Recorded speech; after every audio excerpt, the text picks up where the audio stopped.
신명기 2장 역시 신명기 1장과 마찬가지로 모세는 광야 2세대들에게 선포한 일명 모세의 설교라고 합니다. 그 내용을 보게 되면 지난 시간들을 회고하고 있으며 더 나아가서 부모님 세대가 광야에서 어떻게 하였는지를 말씀하고 있습니다. 대체로 잘못된 부분들입니다. 그리고 다음 세대에게 가나안 땅에 들어가서는 하나님을 잘 섬길 것을 당부하고 있는 말씀이 오늘 함께 살펴보고 있는 2장의 말씀입니다. 꼭 부모가 자녀들에게 하는 훈시 같습니다. 하나님을 잘 믿는 부모라고 한다면 자녀들에게 한결같이 하나님을 잘 섬길 것을 우리는 신신당부할 것이고, 또 더 나아가서 부모님들은 지난 시간들을 돌아보면서 하나님께서 어떻게 우리 자신들을 인도하였는지를 돌아보는 그런 말씀일 것입니다. 이런 모습들이 꼭 부모가 자녀들에게 하고 있는 내용 같습니다. 모세는 역시 다음 세대에게도 신신당부하고 있는 말씀입니다.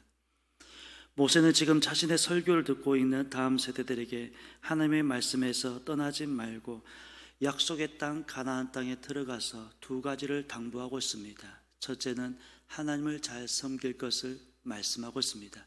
하나님을 잘 섬기라. 두 번째로는 하나님의 말씀에서 떠나지 말 것을 말씀하고 있습니다. 대체로 두 가지 핵심을 이야기하고 있습니다. 이 말씀은 오고 오는 모든 세대들에게도 동일하게 적용되고 있는 말씀입니다.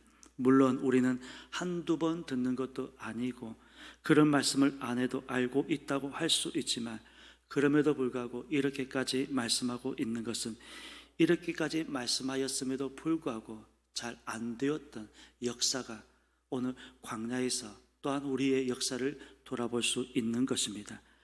그래서 첫째는 하나님을 잘 섬겨야 한다는 말씀과 두 번째는 하나님의 말씀에서 떠나지 말아야 한다는 이 말씀, 우리의 마음에 새길 것을 이야기하고 있습니다.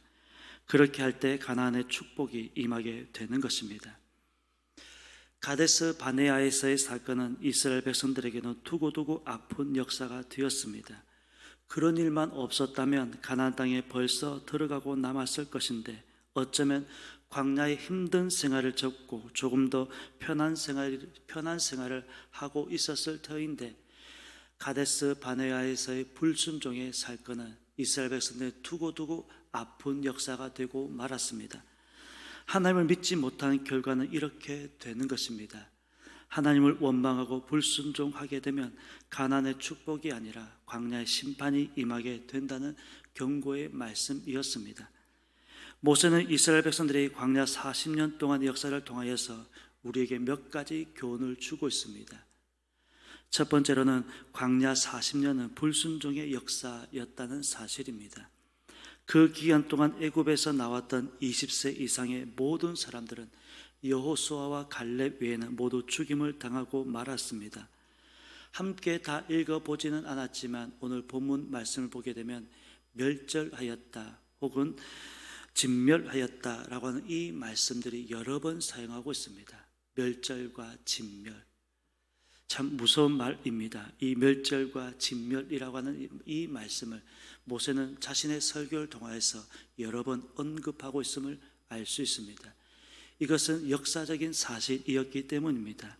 하나님께 대한 불신앙과 불순종은 심판으로 끝나고 있음을 말씀하고 있습니다. 결국 불신앙과 불순종의 그 끝은 심판이라고 하는 사실입니다.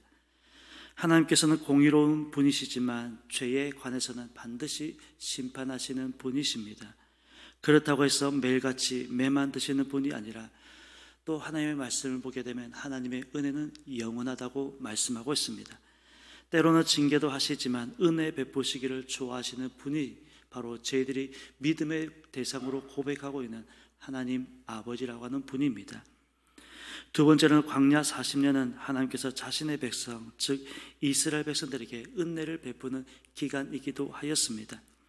오늘 저들이 특별히 함께 읽어본 7절 말씀을 보게 되면, 내 하나님 여호와께서 내가 하는 모든 일에 내게 복을 주시고 내가 이 큰 광야에 두루 다님을 알고 내 하나님 여호와께서 이 40년 동안을 너와 함께 하셨으므로 내게 부족함이 없었느니라 말씀하고 있습니다.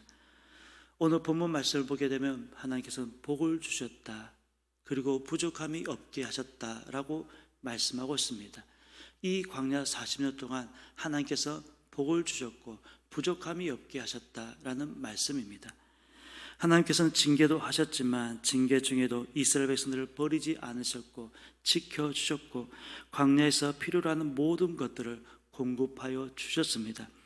그것을 느끼기에는 당사자로서는 그것을 느끼기에는 부족해 보일 수도 있습니다. 먹을 것을 주실 것 같으면 매일같이 나가서 구하지 않아도 미리 주시면 좋겠는데 하나님께서는 그렇게 하지 않으셨습니다. 그러나 지나고 나서 보면 광야 40년 동안의 기간을 돌이켜보면 굶어 죽은 사람이 한 사람도 없었고 물이 없어서 목말라 죽은 사람 단 한 사람도 없었다는 사실입니다.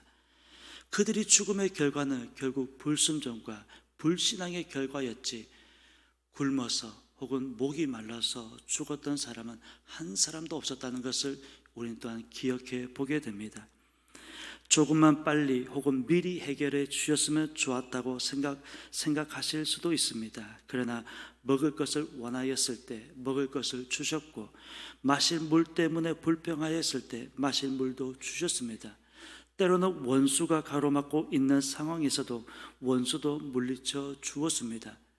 그 광야 40년 기간 물론 힘든 시간들이었지만 해결되지 않은 것은 한 가지도 없었습니다. 물론 좀 더 빨리라고 하는 단어를 생각할 수 있겠지만 그렇지만 해결되지 않은 것이 없었다는 것을 우리는 알아야 하는 것입니다.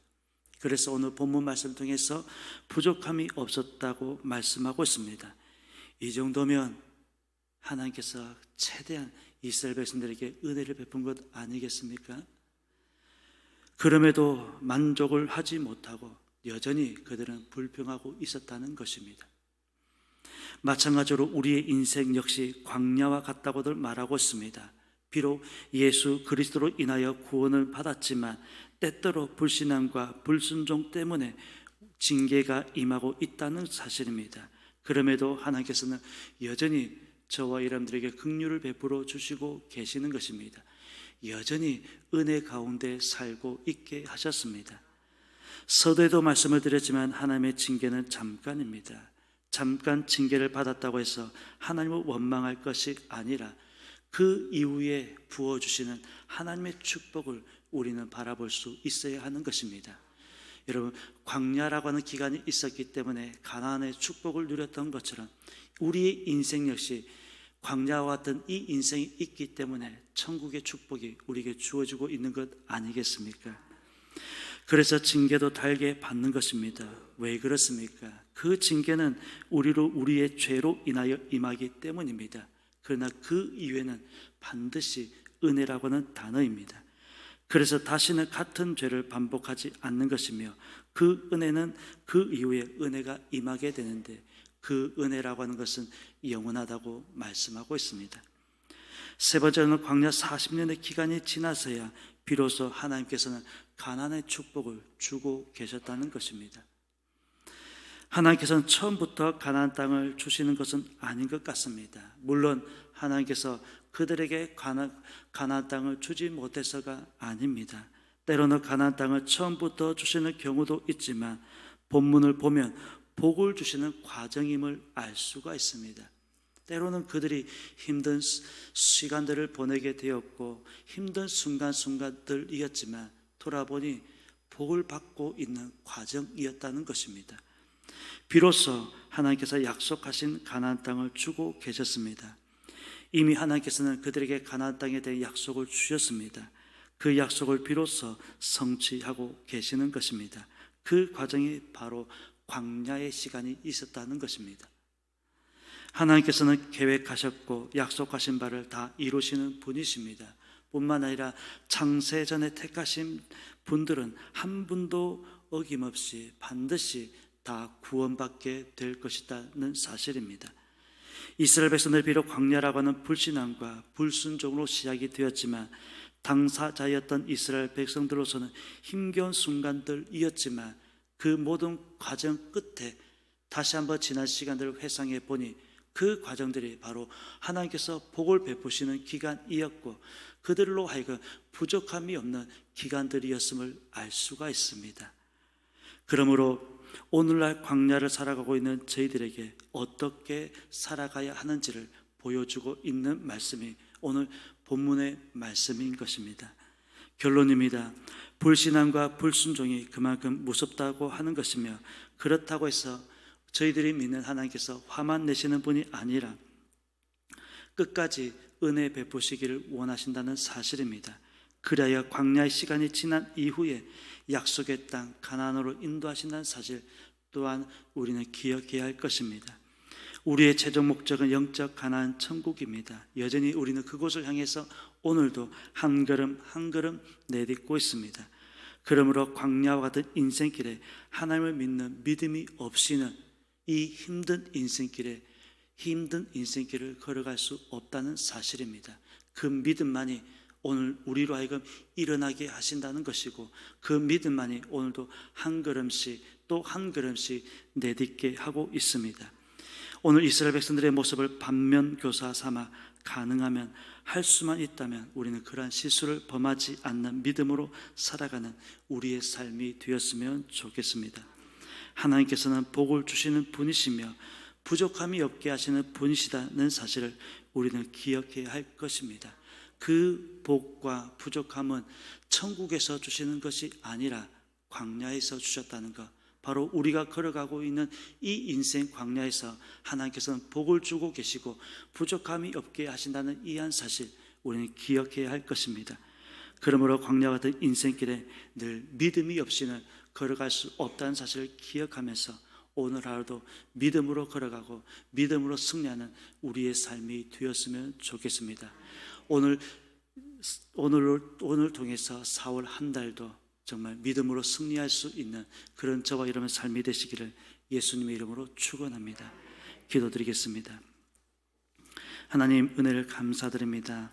이스라엘 백성들이 걸어갔던 광야 40년의 기간은 그들이 걸어갔던 그 기간은 힘든 순간들이었지만 하나님께서는 오늘 본문의 말씀을 통해서 분명하게 말씀하셨습니다. 복을 주셨고 부족함이 없게 하셨다고 말씀하고 있습니다. 돌아보니 그들이 먹을 것이 없어서 굶주림 때문에 죽었던 것이 아니라 마실 물 때문에 목말라서 죽었던 것이 아니라 그들의 불순종, 불신앙의 결과였음을 오늘 우리에게 말씀하고 있습니다. 우리 인생 광야길을 걸어가고 있습니다. 이 인생 광야길에서 때론 우리가 불신앙과 불순종의 모습들이 보여질 수 있고 그로 인하여서 하나님의 심판, 책망을 받을 수 있지만 그 징계와 책망은 잠깐이며 하나님의 은혜는 영원하다는 것을 늘 기억하게 도와주옵시고 오늘 우리 걸어가는 이 인생 광야길에서 여전히 하나님께서 복을 주고 계시고 부족함이 없게 하신다는 이 말씀을 늘 잊지 않고 살아가는 저희들의 삶이 되게 하여 주옵소서.